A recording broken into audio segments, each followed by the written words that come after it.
With words from a very, very close and good friend of my dad's, Chris Wells. Chris, thank you for coming from Sedona. My dad was lucky enough to be included in Chris's wedding. I know that he cherished that moment with you. So I'd like to pass it over to Chris, and Thank you very much.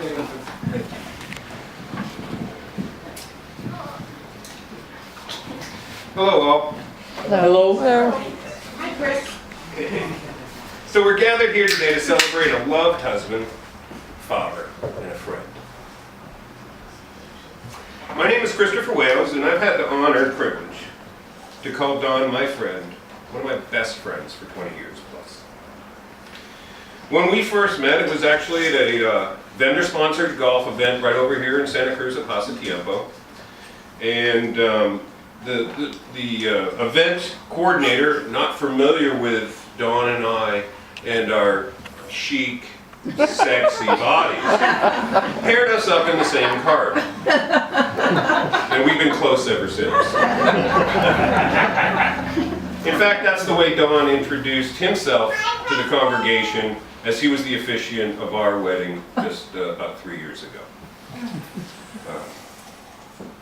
I always felt myself rather lucky to be included on one of his tour stops when he did his North American tours each year. And he came up to Prescott and to Sedona, and he played golf with Terry and I. There's Terry. And we had a lot of fun together. The beauty of it is that over 20 years, I can proudly say that there's not been one conviction. So, the trouble we've gotten into, we seem to have been able to get out of that. So, on the way out here, we stopped in Prescott and stopped at Antelope Hills. If you don't know, Antelope Hills was the home course for Don and his high school golf team. So we spent a lot of time there. We always played North Course and just had a blast. So I just wanted to share that with you as just a little memento of the times and fun that we've had together. It's just been amazing. You know, if you didn't know, we were golf buddies. And you know, it started as a sales lead and an opportunity, and we turned it into a friendship pretty quickly. We spent many hours, days, weeks, and years sharing a golf cart together. And when you do that, you actually spend a lot of time talking and sharing and, you know, really becoming best friends. He helped me through a brutal divorce. We ended up becoming golf buddies and spent a lot of time on the golf course. In fact, I think our record was 54 holes in one day. So we took a lot of pride in that. We couldn't walk for the next day or so, but we had a lot of fun. One night, you know, I remember he came down in the RV when I was working for a company down in the Southern California area, and had a vendor that he lined up. And we took that vendor out to dinner, or actually that vendor took out my whole team. And we worked that credit card pretty hard. We got pretty well blitzkrieged, and we don't actually recall getting home, nor does Don, actually. So Don actually passed out in the back of the RV, and one of my buddies drove it home. Now I'm in a complex of, I don't know, 20 different buildings, 400 plus apartments, and Don wakes up in the parking lot and doesn't know where I am. So you can see this guy, a little hungover, big guy in his own right, knocking on strangers' doors on a Sunday morning.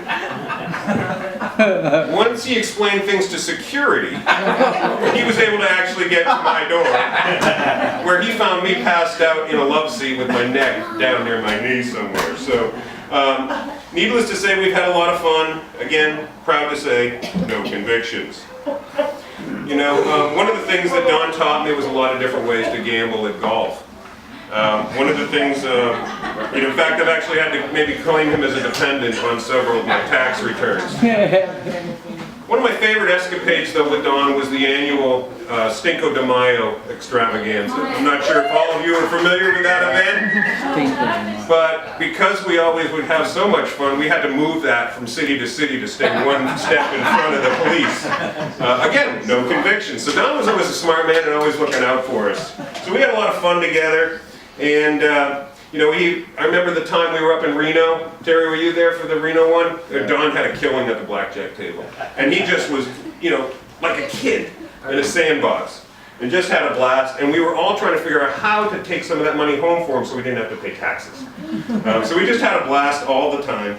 And as you spend that time with people, you know, you talk and you have fun and you spend differences of opinions on politics, religion, friendship, relationships.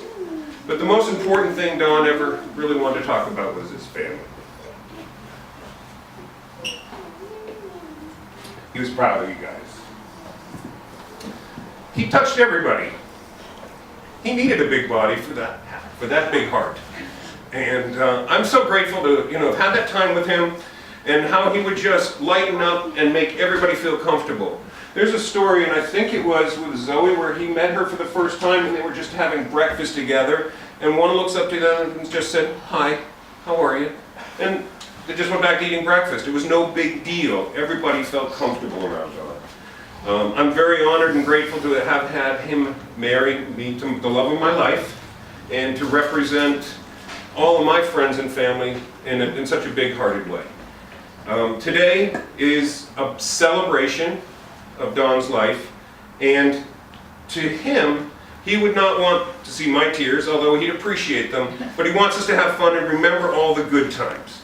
And I want you to hold that spot in your heart for Don, in your heart, and just cherish the fact that he was a big-hearted man, he cared about us all, and he would have done anything and everything possible to help us and make us happy. So with that, I just wanted to say, I love you, Don. Here, here.